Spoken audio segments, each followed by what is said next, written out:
Non pod dhi nyime kotenore koda masira mar mach mane owang'o skul primar moro e kaunti ma Nyeri ka nyaka sani pok oyangore gima ne nyalo timore mane okelo masira mar mach ma koro nyaka sani osenego jopuonjre 17 ka jopuonjre moko buora oyudo hinyruok. Dhi nyime kod yudo thieth to jopuonjre moko nyaka sani pok oyangi kama nitiere. Kotenore koda mano bende jotelo mopogore opogore koro osechwalo otegi mag kuyo ka wach maduong' en to chenro mar rango kuonde ma nyithindo dakie chalo nade. Ka bende kaluwore koda mano gin weche mag memo osemuoche skunde mathoth e pacho ka. To gima duong' ma bende waseneno ni sirikal pok nokawo ting' moro amora mar kumo jogo mayudo kod ketho kata mana neno ni chenro mag arita mag jopuonjre skul oket e yo makare. Penjo maduong' dhi bedo ni tok masira mar mach ma wang'o skul mar Nyeri ni bende wabiro somo gimoro amora kuom mano, kendo bende sirikal biro neno ni onon sikunde duto mag jopuonjre mar rieyo chenro mar arita mage. Ka kamano nenore ni pod en masira kata masiche ma pod bende wabiro neno e thuolo mabiro. Wanang'ana kuom weche ma wamiyo pek. Masuala ya counseling ni kitu moja ambacho tutawapatia siku ya leo na kuendelea hadi wakati tutamaliza hii operation. Na counseling services zenye tunapatiana ni kwa watoto, kwa wazazi, kwa community. En liet kuyo koda chiedh nade kalura gi masira mar mach monego jopuonjre 17 kama moko yudo hinyruok e skul primar mar Hillside Academy e Ndarasha e kaunti ma Nyeri. Penjo medore mar kama nyau nitie momiyo Kenya medo wito jopuonjre masiche mag mach e skunde. Ok en gima ber kidonjo e town to mane harufu mar waki. Koro nego bedni sirikal ng'iyo kumitere kata kaka inyalo thiedhe mondo wabed gi muya waywe yamo maber. Jodak e boma ma Homabay dwaro resruok bang' dak keyo pi mochido kod taka mag choo, muoch kendo keyo harufu marach.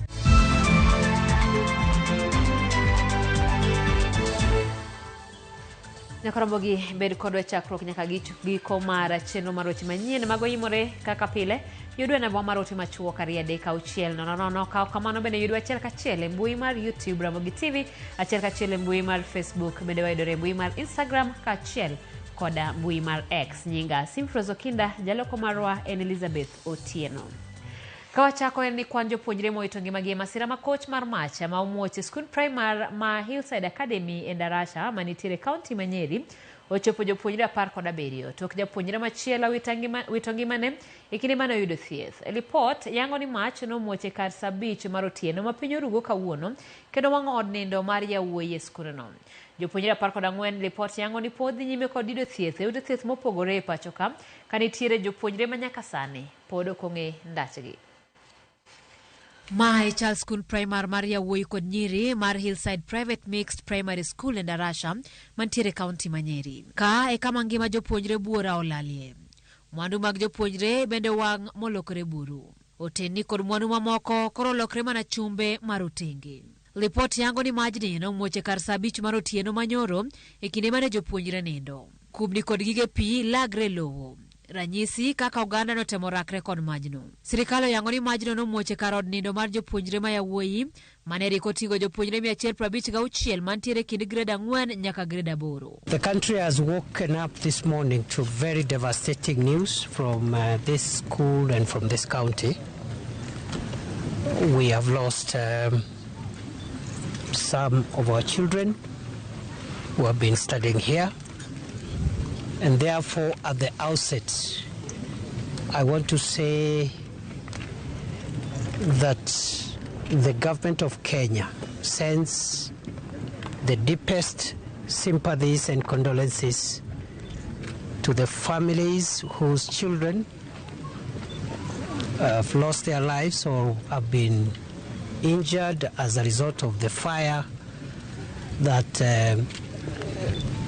raced down one of the dormitories here in the wee hours of this morning. Kuom kwano jopuonjre 17 yangi ni owito ngimagi kama moko 14 yudo thieth e ute thieth mopogore e pacho ka. Achiel kuom japuonjre manoringode kar thieth maduong' mar Kenyatta Nairobi ngimane ni kama rach ka laktar lero ni oyudo wang'e atamalo 70. He's a 12-year-old boy who suffered a significant degree of burns that we estimate at 70%. The burns are both external, and the patient also inhaled a lot of smoke, which is another hazard. So I would say that is a severe condition.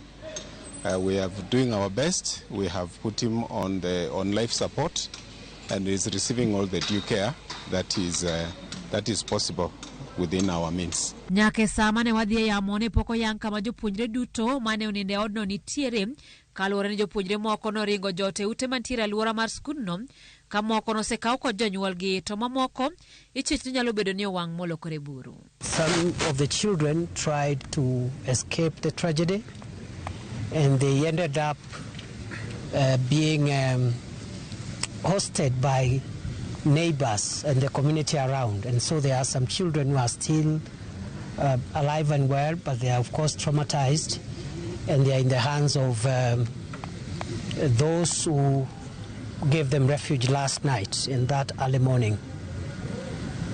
There are others also who have been picked by their parents. Kutakuwa na uchunguzi pale kuweza kuona kama iko wale walichomeka beyond recognition, itaweza kuangaliwa DNA waweze kujulikana exactly ni akina nane. Jonyuol mathoth mowuotho safar maboyo mondo chopo ne chal mar nyithindegi ni kod ichwang' ka gilero ni skul kata mana sirikal pok oyang'onegi adiera e wi gima notimore ne nyithindogo.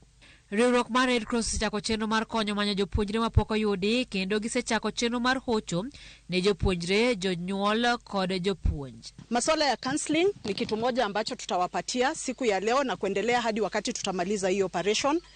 Na counseling services zenye tunapatiana ni kwa watoto, kwa wazazi, kwa community. That is what we will be doing continuously, na ndio tumekuwa tukifanya na ndio tutaendelea kufanya. Tumeset up a tracing desk, iko ile pande ingine mkono huyu mwingine, na kwa hiyo tracing desk tutaweza kuwaunganisha kwa wale ambao tutawapatia baadaye, mtakuja kwa tracing desk. Wale ambao wako kwa hospitali tutaweza kuwaambia ni nani na tuweze kuwaelekeza vile mtaweza kuwa access. Poko yangore gima ne nyalo kelo majno ka sirikal dhi nyime kod nonro ewi muoch mar majno. Apisas mag okwach kich nodayo dho ji mathoth koting'o nyaka wuon skul mar Hillside Ndarasha kod jotich mag skul no kaluwore gi masira mar mach mane olal kod ngima jopuonjre 17 kendo weyo mamoko 27 gi hinyruok. Nonro ma itimo kod obila mag okwach kich mowuok e log tich maduong' mar okwach kich mar yango gima ne dikel muoch mar mach makamano. Kristo miyowa ler. En masira mar mach manyo muoch saa 5 otieno, mach mane oweyo kethruok maduong' koriwo tho mar jopuonjre 18. Jonyuol kod jokanyo mamoko oketo sirikal tesre mar yudo duoko ewi gima ne dikel majno kod ng'ama ne dibed ni onindo e tich mano omiyo masira makamano otimore. And it is so much traumatizing juu kama mtoto ujui kwenye yako, ujui hali yako, wengine asijua anasema ako kwa kichaka, wengine wako hospitali. That is what is traumatizing us so much. Some of them have very scanty information of the whereabouts of the children or what happened, whether they don't know whether they are in the hospital or whether they are even dead. We don't know. So we are just waiting. We are in this hall waiting to for the government to tell us and to give us the information. Ongede kod sende mag chiemo mane owe oko en ranyisi makende jopuonjre ne temo ringo mar reso ngimagi e kinde mane mach omuoch e ute nino mag jopuonjre ma Hillside Ndarasha e kaunti ma Nyeri. Kaluwore gi ler mar Ramogi TV oyudo, japuonjre moro ne oywa tol ne wuongi e seche mag saa 8 otieno ni mach omako kar nindo margi. Ma en ranyisi ni majno ne ochakore chon, ataro kod weche mawachore ni mach makamano ne omuoch kar saa 5 otieno. Kaluwore ni kar nindo mar jopuonjrego oger kod bao, nitiere luoro jopuonjre mathoth otho e kar nindo makamano. Thuolo machuok bang' masira makamano, apisas mago okwach kich mowuok e log tich maduong' mar okwach kich e Bwore, Nairobi ne ochopo kendo chako timo nonro margi. E bwo tend jalup ogaye mar okwach kich John Onyango, apisas go ogoyo tach e alwora mar skunno mar goyo kogno, od nindo mar jopuonjrego mane owang' otieno. Nonro margi geno yudo duoko margi mane dikel mach mane ong'ado ngima jopuonjre 18 kendo weyo mamoko 27 kod hinyruok. Nonro margi geno yudo duoko kapo ni masira makamano ne dikel kod ng'ikruok mar teko mar stima. Administration is working closely with the investigating teams and the other agencies, including the forensics agencies, the government chemists, and everybody else is here. Poni mach makamano ne omok kod ng'ato, gigeno yudo ni ng'ano mane omoko mach makamano to ne en ang'o momiyo omoko mach makamano. Apisas mag okwach kich chano dayo dho jotelo, jopuonj kod jotich mag skundno mane ntiere kinde masira makamano mane okelo kuyo e pacho kae mangima. Machielo madhi konyo e nonro makamano en wang' dede kata CCTV manie skundno kata odoko ni pok oyangore kane gitiyo e kinde masira makamano. Our intention as government is to make sure that we establish what actually happened. We must find out what happened. That establishment of the truth is part of the closure and accountability process. Chris Owino, Ramogi TV. Kalore kod masira marach ma omuoch e skul mar Hillside Ndarasha kaunti Manyeri, jatend piny William Ruto lando ni jo Kenya dhi bedo e kuyo makende kuom ndalo kaka rapar gi luor ne chunje jopuonjre ma otho e masira no. Kuyo makamano idhi time yo makende kochakore wuok tich tarik 9 nyaka tich adek tarik 11 juma manyien. E thuolo no duto bandera ma Kenya kod mar Afrika ma ugwe EAC idhi ng'aw nus siro e apise duto mag sirikal, betre kembe mag jochiw arita e kind kuonde mamoko ma opuodhi ni bedo gi bandera. Omedo wacho ni migawo mar arita timo duto manyalore mar konyo anyuola mane yudo masira. Jatend ODM Raila Odinga korka kore okwayo hocho makende ne familia mar jogo ma owito nyithindgi kod mago ma nyithindgi oyudo hinyruok.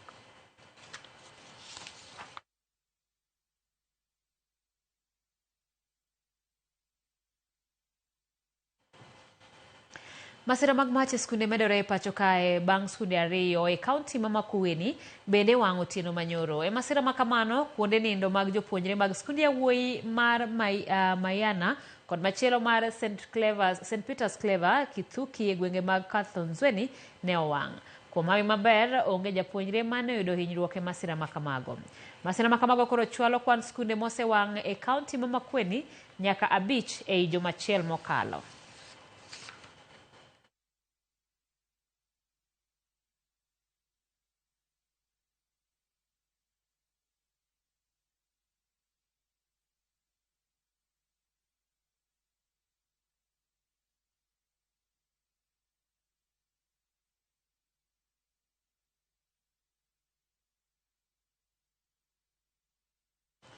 Ekineni ma jo Kenya pod odong' kod buok gi kuyo kaluwore gi masira mar mach ma omuoch e skundno ma Ndarasha Hillside Academy. Masira makama ochiero adhola mag masiche mag mach ma osetimore e skunde mopogore ma pachoka kendo ma oselala kod ngima jopuonjre. Penjo maduong' en ni to nyaw ni kanye, to en okang' mane ma osebedo ka ikawo bang' masira mag mach muoch e skunde ma pachoka. Warangane moko kuom gigo ma osetimore kata mach mosewang' e skunde. E higa mar 2017 skund nyiri mar Moi Girls High School Kibra e boma Nairobi ka ne owang'. Jopuonjre manowang' ma owito ngimagi ne gin 10. Japuonjre ma jahigni 14 ne omaki kitude koda mach machal kamano. Bang' higni 5 japuonjre no ne otwe jela kuom thuolo mar higni 5. Kata kamano pok oyangore ni en okang' mane okaw ne tend skul no kaluwore koda mach manomuoch e skundno. Machielo en higa mar 2016 skund nyiri mar Asubi Girls Primary manitiere kaunti ma Homa Bay ne owang'. En mach ma wachore ne okel kod muoch mar stima. E kindeno nonro noyango ni dhoudi ne riko lorgi oko. Bende ne onge dhoudi mag ringo masira kaluwore koda kaka chik dwaro. Drisni bende ne nikod ong'enge mag chuma gino mane mono jopuonjre mar reso ngimagi.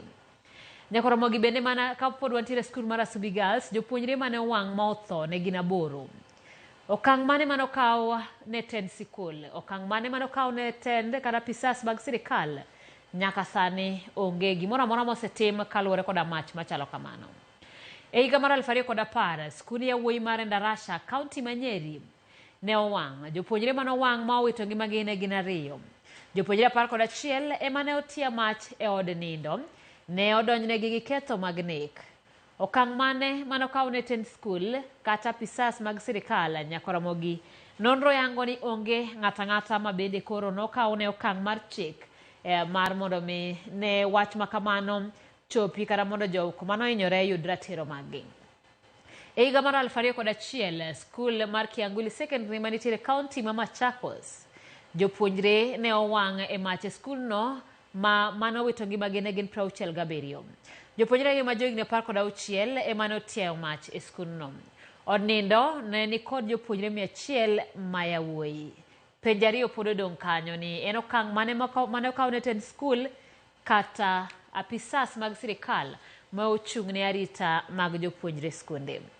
E higa mar 1999 skul mar Nyeri High School manitiere kaunti ma Nyeri bende ne owang'. Jopuonjre 4 ma jotelo kata ma dho ngere dendo ni prefect ne owang' mowito ngimagi. Wachore jowetegi ne oloronegi e od nindo. Achije ne olo petrol kaeto tia mach. Penjo ariyo, okang' mane manokaw ne Tend School kata manokaw ne sirikal nyaka kawuono onge. E higa mar 1998 skund ya Nyiri mar Bombolulu kaunti ma Kwale ne omako mach. Jopuonjre mane tho gin 26. Mach ne omuocho od nindo mar jopuonjre 130. Od nindo bende ne olor gi oko. Drisni ne ok yot mar mondo mi jopuonjre okal godo. Gige nego mach ne onge e skundno. Jopuonjre moko ne otho ka riyore mar wuok kama ne mach omokeno. Nyakoromogi penjo pod gin mana ariyo. Ang'o ma sirikal osetimo ne Tend skundni? To en ang'o ma kata okang' mane ma osekaw ne jotelo mag sirikal kata pisas ma sirikal ochiwo negi ting' mar rango jopuonjre kata mar ng'iyo arita mar jopuonjre skul. Ponono ni masira mar mach mar Endarasha bende ok olu malong'o kendo onge ng'at moro amora ma gikone okawo ting'. Nenore ni piny Kenya pod biro medo wito nyithindo kaluwore koda meye ma wuok e skul. Thothgi iyudo kaluwore ni thoth skunde ok oger e chenro makare manyalo rito ngima nyithindo. Kaw kamano wadhi nyime kod weche manyien. Kenya oyango jatuo mar 5 mani kod tuo guonyo mar mpox. Jatend migawo mar thieth Nancy Baraza oyango ni miyo ma jahigni 29 oyud kod tuono e gwenge mag Mombasa kendo yangore ni en min od jago manyocha oseyudi kod tuono e kaunti ma Nakuru. Miyo no yango ni oyangi ni osebedo ka yudo thieth e osiptal maduong' mar Coast General kama ne otere tarik 28 dwe ni. Migawo mar thieth lero ni ji duto 33 ma osebedo gi tudruok gi jotuogo pod iluwo ndachgi. Jeriyo ma oseyangi ni omako tuono to osechango. Now we are at 5. We have 5 cases of mpox. However, we have some that have recovered, 3 and 2 who are now in isolation. I want to assure Kenyans that we are having heightened surveillance and lab diagnosis is ongoing. Yeah, so we have the right capacity for diagnosis and training as well. We have an emergency operations center and incident management team on board. We have actually put in place a very effective surveillance system with over 8,000 disease surveillance officers across the country who are able to pick out, because we have given them the case definition, and they are able to pick out any suspected cases of mpox across the country. We also have the recently commissioned over 100,000 community health promoters who have also been deployed to help us to track the cases, and we are working towards training them so that they can also be very effective in making sure that we are able to pick out any suspected cases as soon as possible. Yiero mar manyo commissioner ma ochung' ne jong'ad buche duol ma Judicial Service Commission kata JSC e bwo riwruoge mar Kenya Magistrates and Judges Association ne odhi nyime kawuono Kisumu kaluwore kod tho mapoya mar mane osenindo Justice David Majanja mane en commissioner e duolno. Komno ne olar kod jong'ad buche 3 kamoting'o Justice Anthony Mrima mar doho maduong' ma Kitale mane oyombo jowetene kod ombulu 95. Ka Justice Munyao Sila mar doho mar Aluora kod weche lowo Kisii noluwe kod ombulu 27. Kama nyawadgi mar doho ma Nyeri Justice James Olola ne oyudore e thuolo mar 3 kod ombulu 15. Yiero makamane otim kaka yorno mar neno ni jong'ad buche odhi nyime kod bedo gi commissioner madhi neno ni ochwal dwachgi makare e yor tich. Total number of our registered voters was 168. And total number of our valid votes cast, 137. No rejected votes. So when the numbers over here, the winner of this election is Murima Anton Charo. The elections which we have held today were necessitated by the death of Commissioner Justice Majanja, who was elected in May this year. The electoral process started about 3 weeks ago. There were 3 candidates: Justice James Olola, Justice Sila Munyao, and Justice Anthony Charo Mrima. The campaigns went on very well, peacefully, friendly, and the judges have overwhelmingly voted Justice Anthony Charo Mrima as their representative. My key agenda item during the campaigns was to defend the independence of the institution of judiciary. And that is my pledge, not only to judiciary, not only to judges, but to the entire country and the world, that I will stand with the independence of the institution, together with my fellow commissioners.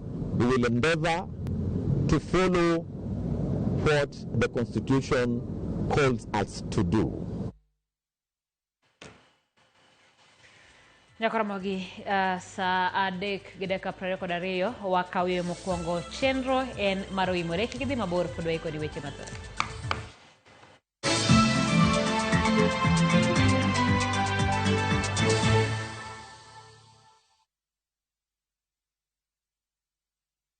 Pilot, uko ready ku take off na Shabiki Jet X? Ha, Shabiki Jet X inagawa kugawa. Cheza Jet X na as low as 30 bob, a wheel of fortune ita pop up, spin, and instantly win your cash prizes. Tuko na over 650,000 Kenya shillings in cash prizes for the lucky winners. Boarding is now easier than ever. Log into shabiki.com na udeposit pesa yako, click on casino, then select transfer to casino. Weka amount unataka kutransfer, for example 50 bob, okay? Then click transfer funds ili kuconfirm. Sasa uko sorted. Click on casino na uanze kucheza Jet X.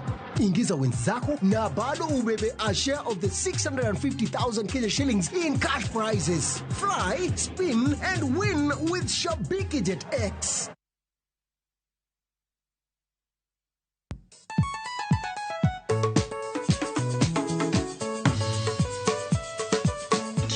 Teacher Beach, Hocha Kore, Samuel, what kilo ningoma, mobedo pay design wakare. Ramogi TV, biro kanyakla kachiel kuna Ramogi Radio, kama bende Stimariwa Record P. Yawanya wauntie, kikubedi mabori ya Ramogi Nkech kai, ekumi yudo gik mamit kabisa, Ramogi Night Disco. Maintain your position. Idi udakanyoki kafaya gudi local instrumental wawachoni kete manaka. Teacher Beach ka Teacher Beach Sangwen Otieno.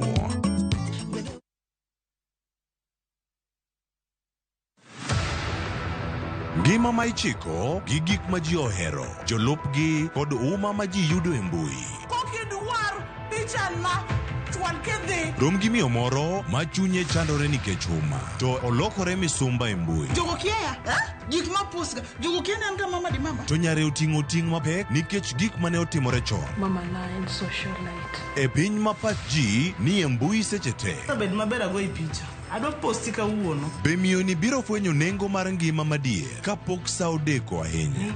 Biro fula nikech ani scholarship mo ueno ng'ama nomiyo. Ne sigand miyo gi nyare manyagore kod ngima ka gidwaro hera kod ng'eyo. Ne sulwe e wi Nam Cinema Jumapil saa 2:15 otieno kod saa 4 otieno. Kik bai.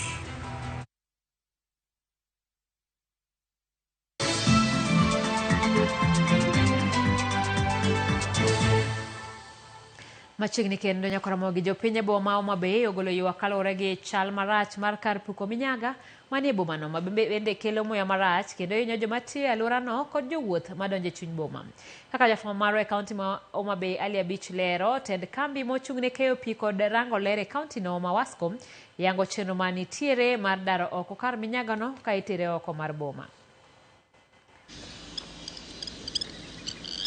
Kar puko minyaga ni manitie boma ma Homa Bay osebedo kuom higni mathoth ka chal mare ok ber kendo osebedo ka okelo tik marach ka donjo e chuny boma ma Homa Bay ka jogo matiyo alworano bende osebedo ka golo ng'ur margi kaluwore kod muya marach ma gisebedo ka giyweyo. Ka ohinga manoger moluoro kar minyaga ni medo kethore okinyi godiechieng' ka bathe moro bende oseruombore piny mamiyo tik marach kere kendo hinyo jopiny. Ok en gima ber kidonjo e taon to mano e harufu mar waki. Koro onego bed ni sirikal ng'iyo kumitere kata kaka inyalo thiedhe mondo wabed gi muya waywe yamo maber. Onyiso picha marach nikech nying taondwa duong' lakini kidonjo to harufuno ero ok ber. Moko kuom jogo matimo tije ma opogore e alwora mar kar puko minyaga ni ywak kaluwore kod muya marach ma gisebedo ka giyweyo ma bende giwacho ni osehinyo kata chenro mopogore ma gisebedo ka gitimo e alworano. Dwaro margi en mondo piny owacho ma Homa Bay omany kaka inyalo dar kar puko minyagano kendo tere oko mar boma. Koro karo mar tich kae ohinyowa gi smell ne marachno. Koro dhiro ka samoro customer in go aruf chabe kuka biro marach ok ober. Asebedo ka tiyo ka almost for 10 years. Ka apidho yien. Tarufu mar sewage osebedo ka affect waka kabisa. Koro ka wanyalo wuok odhi kumachielo wanyalo bedo gikwe. Jata tije maduong' e kambi mochune keyo pi korango weche mag ler e kaunti ma Homa Bay ma Wasco Thomas Nyonje wacho ni sirikand kaunti dhi nyime kod chenro mar daro oko kar minyagano mondo tere oko mar boma ma Homa Bay manyalo miyo alworano bedo yo mowinjore ka oko ni bende gin kod chenro mar gero bath ohinga kama ne omukoreno. Sewer line chande kama intiere chande wan gi mpango mar gole kacha. Kidonjo e Homa Bay town to ene rwak marwakonwa welo to governor marwa Mheshimiwa Gladys Atieno Nyasuna Wanga osemanyonwa pesa through African Development Bank, through national government gi intention mar daro gicha kacha mondo watere kamoro machielo. Sani process madhi mbele en mar manyo lo ma moro waseyudo machiegni. Wasewuoyo kod jopiny magiseyie ni county government mondo acquire lobno irgi mamano kosetimore to mapiyo piyo ubro neno kidaro treatment plant chande kama intiere cha to watere kama ber. Ali Abich, Ramogi TV, Homa Bay. Jodak ma Mahanya kod Urimi ma osebedo gi apeyni maricho kuom thuolo malach okawo chenro mar kongo apeynigo giwegi. Ka otelnegi kod Laktar Joseph Okweso ne gikelo tinga mag payo ndara ma Misori kochomo Kitimbo maborne romo kilomita 2.5 bang' jony gi rito singo mag jotelo mag gwengego kuom thuolo malach. Jodak mag gwengego ne oywago rach mar ndernigo gino ma giwacho ni oserocho chenro mag wuoth kaachiel gi tero mwandu mag e chiro. Bende giseyo jotelo magi kuom tiyo gi rach mag ndernigo e goyo campaigns e kinde yiero to bang'e ijwang'ogi tok yiero. Komachielo gikwayo gavana ma Siaya James Orengo mondo oket tenge omenda mar kongo apeynigo. Politicians tiyogo kaka gima gikawo gombulu kuom jogweng'. Wan ka kod mine ma samoro dwa konyre kata wan gi jotuo. Chuno ni jogi wating' ma kok inyal ting'o gi samoro wadhiro gi wheelbarrow. Kichop kod jatuo kumone gitere. Kaka dhano kama wantie tho nyalo neko. Chuno ni wadwa ting'o sanduku e wiwa kwa agenda ara mwachop go ka. Onge gimoro amora maber matimre. Kar ka wan jolupo to wapuro nyaka. Gigewa mwapuro ok nyal dhi e chiro sama winjore nikech waonge yo. Wasechandre gweng'wa ka ni jatuo ka tuo tidhire gi ulubar. Ochalo ng'ama otho. To wan ng'ama ngima mitero hospital kata an osetera gi ulubar. Nyako hospital moko nyuole yo. Koro tatizo gi kata sida gi jodalo anyose miya mirima kaka wuod gweng'. Manya amwa ni kar mondo jogweng'wa orit geno ma ok chopi kuom higni amen. Koro ne kaka nyalo konyo jogweng'. konyo amo ni mondo watim gini kaka jomahanya, kaka jogweng'ni mahanya gi urimi. Wane ka jogweng'ni dang bed gi ndara, nikech ndara en achiel kuom dongruok manyalo miyo ji dhi mbele kuom dak gi mae pinyni. Kawuok Siaya wadhi kaunti ma Migori kama jogo mane tulo mar siasa mar 2007-2008 dar e miechgi kata IDPs e kaunti ma Migori dwaro mondo piny owacho migi chudo margi magiserito kuom higni maromo 16. IDP go ywak ni nyocha gitemo kata yudo thuolo mar chwalo ywak ne jatend piny e limbe mare ma Migori, to mano nyocha gore Lwanda. Jafwambo George Juma miyo ler mar wachno. Kata bed ni higni 16 osekalo, nyaka ne piny Kenya bed kod tulo mar siasa, tulo mar higa mar 2007 nyaka 2008, tulo manokel kod ywaruok ma otenore kod yiero maduong' mar higa mar 2007. Mirima mathoth pod nitie chuny ma kuom jo Kenya manodo hinyruok, owit joheragi kaachiel kod mago eko mane owito mwandugi. I'm a medically provoked engineer. I'm a living with an eye plastic and I can remove it so that you see. This is my eye. Because of post-elections violence in Migori County is where we are having a woman who can only see the grave of her husband's head. The other body she doesn't know where he is. Kakambu nilikaa kwa kambi ya waadhiriwa na tulikuwa tunakaa, World Vision ilitusaidia kidogo, Red Cross wakatusaidia kidogo na serikali ikatuahidi kutusaidia. Tukatolewa kambi na 10,000. Che 10,000 ungechenga nini ama ungefanyia nini? Kwan ji maromo gana 4 kod miere mawuok e kaunti ma Migori mano hinyruok kod lal ma oting'o tho mag mokuom familia magi kod mwandu gin mokuom jo Kenya ma pod nitiere kod lit e chunygi. Jogo moko no wito gige gi jomogo moko no tho. Nyake sani nitie jogo ma pok ochul pesa, kaka no chula siling 10,000 maliluongo ni rudi nyumbani. Nyaka kawuono onge pesa maseyudo mokalo kanyo. Moko kuomgi pok oyudo kata kuonde dak malong'o nyaka tulo mar siasa timre e pacho kae, kama moko bende odak ngima machan bang' lalo mwandugi duto. Nimepangisha nyumba, sina sehemu ya kukaa. Hata saa hii venye ninaongea watoto wangu tunakaa tu kwa rent. Tunajaribu kuangalia venye tutasaidika tupate ngarao hata kipisi cha buroti tuchenge ili tuishi kwa amani. Kata bed ni piny owacho ne osingo mar konyo jogo eko manoro hinyruok, wito joheragi kaachiel kod lalo mwandugi e kinde tulono mar siasa mar higa mar 2007 nyaka 2008. Jogi manoro lal e kinde tulono mawuok e kaunti ma Migori pok oyudo chudo moro amora nyaka sani. Mpaka sasa hivi tunasubiri serikali tushughulikie, lakini hatuoni mbele wala nyuma. Tungeomba kuwa waadhiriwa kwamba wote kwa umoja serikali chali watu, maana binadamu wote ni sawa. Kuna watu ambao walifiwa hata na watoto wao, wengine wakao maskini hadi waleo hawana hata makao. Na mimi nafikiria watu wengi sana wamefidiwa, lakini hapa Migori imekuwa ni shida. Kao tele koja ko margi Aisa Koriema giwacho negisetemo manyo chudo margi, kata kamano onge ler malong'o magiyudo. Penjo molo ni wuod karachuony, wuod Oyugis, kiki bed kanya beda, kiki linga linga. Gol pesa mondo bi ochulwa. Gol pesa jaturwa. Gol pesa kelne jo IDP ka. Coordinator no mar IDPs e kaunti ma Migori Samuel Rioba wane gisetemo kata chwalo ywak margi ne jatend piny Kenya William Ruto, kata kamano dwaro margi pok ochopo. Mimi nashukuru president wetu kuja hapa, na tulikuwa tunataka kumpatia memorandum yetu na kitabu yetu ili aende atulipe, ikawa tukupata nafasi, na ingine tumepeana huko kwa ofisi ya rais. Tunaomba tu Kindiki atulipe, kwa sababu hata kuna gazeti litoke ikionyesha pesa ile ipo. Jogi mentudu mar siasa ni odaro mowuok e kaunti ma Migori wacho ni gombo margi en ni mondo koro piny owacho koro migi chudo margi mana kaka jowetegi mawuok e gweng' moko kaka Masaa mar piny Kenya osido chudo margi. George Juma, Ramogi TV, Migori.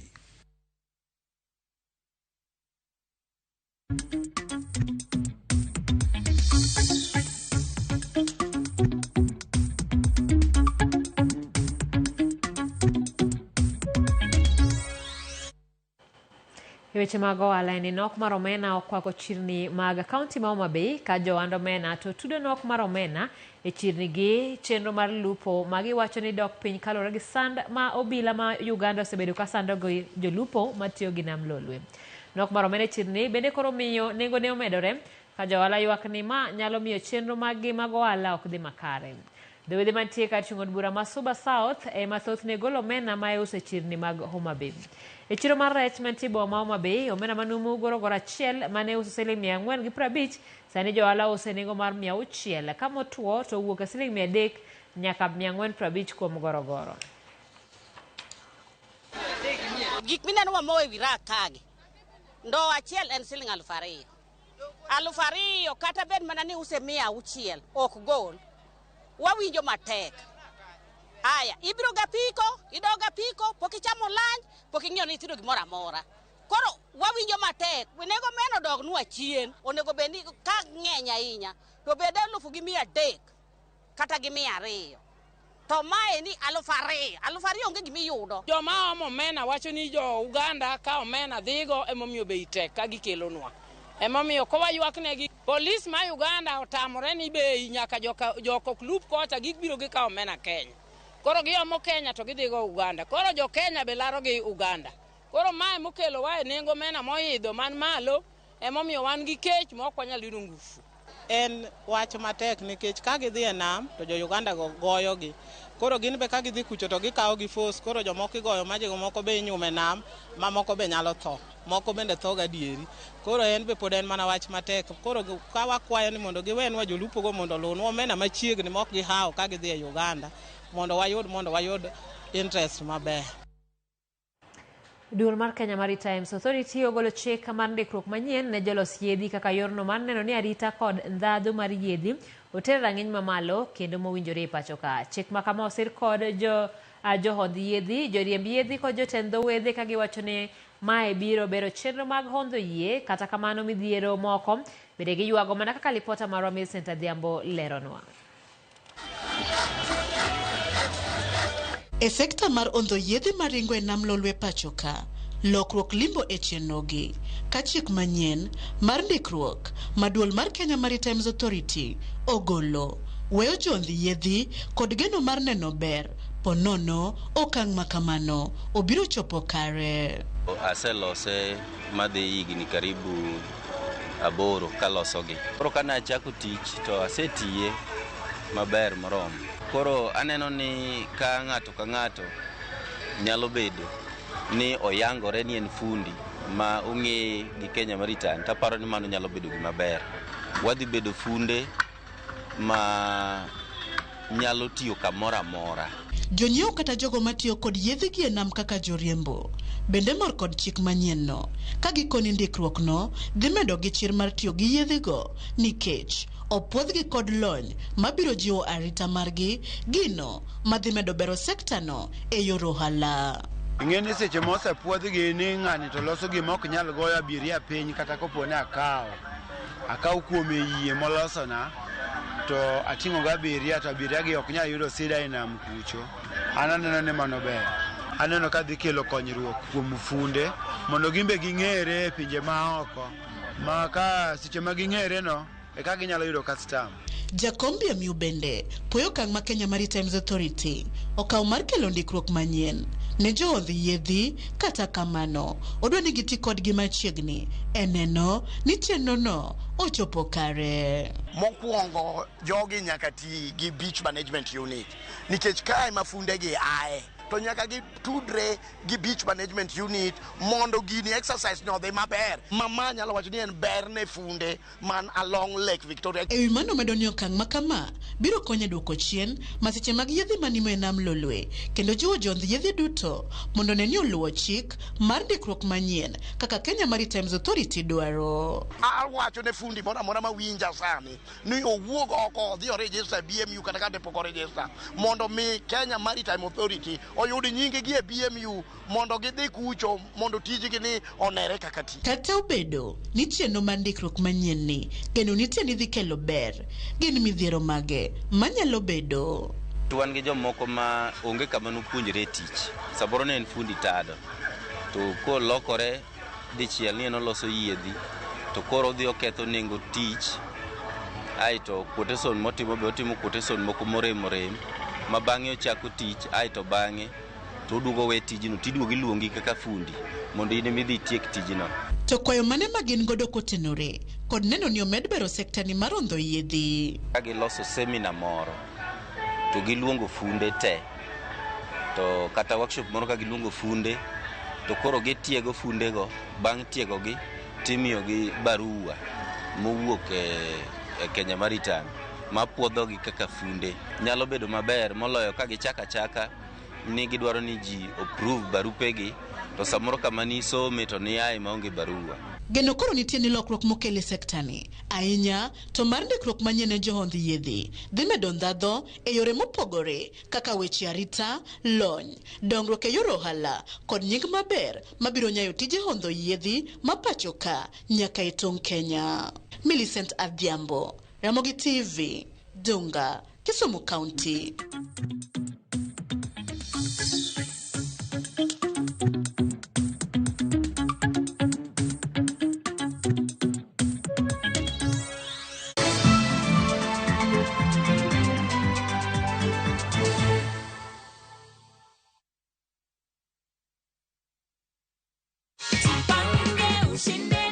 You truly are the winner of 50,000 shillings, courtesy of Jipange. Thank you. Una feel aje? Na feel vizuri sana. This is your check of 50,000 shillings. This is also the goodie bag, the Jipange goodie bag. Hii hata tuambiagi watu nini niko ndani. I can tell, especially my fellow youths that wajipange na Viusasa.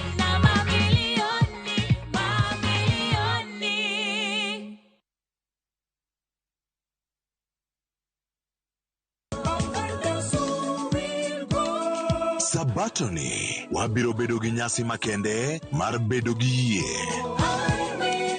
Riwri kodwa e dwe ma wadhialo Pathfinders e kanisa mar SDA. Kokalo kuom wende mamit kod jiwruok kwa kuom jakwath Christopher Wadoi. Mich ma Nyasaye osemiyo kaka nyithindo onego wang'e ni warito gi yo machalo nadi nikech odiochieng' makiny gin ma gibochungo ka gitimo gigo madwaro. Ikijwang' Sabato makende ni Injili ngima Sabato saa 2 okinyi.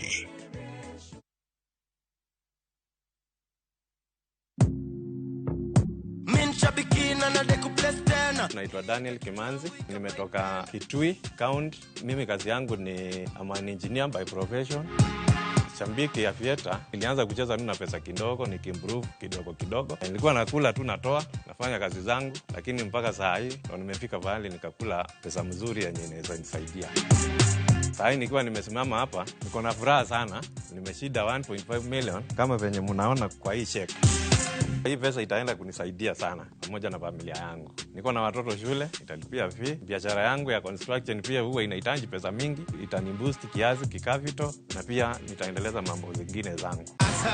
Win big in seconds. Aviator ya Shabiki.com inakupa the biggest multiplier in Kenya. Shinda up to 50,000 times your stake. Yani ukiweka stake ya 100 bob, ndege ipeperuke, unashinda 5 million within seconds. Changamkia Aviator on Shabiki.com. Not for persons under the age of 18. Authorized and regulated by BCLB license number 428.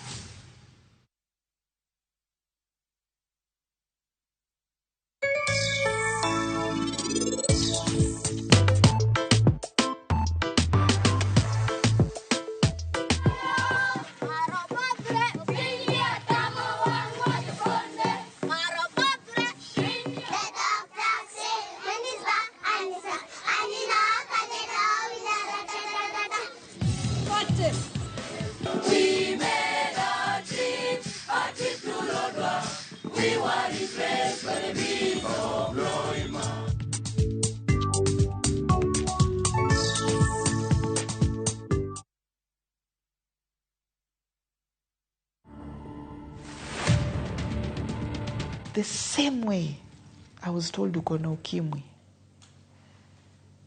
This person who's giving me my results tells me, you have cancer, without counseling. But because I have HIV, they had to remove the womb, the uterus, the ovaries, all those things so that it doesn't spread. My name is Sally Agalo, and this is my life journey. To watch this story and more, download the Citizen Digital app today. Kenya's #1 app, Citizen Digital.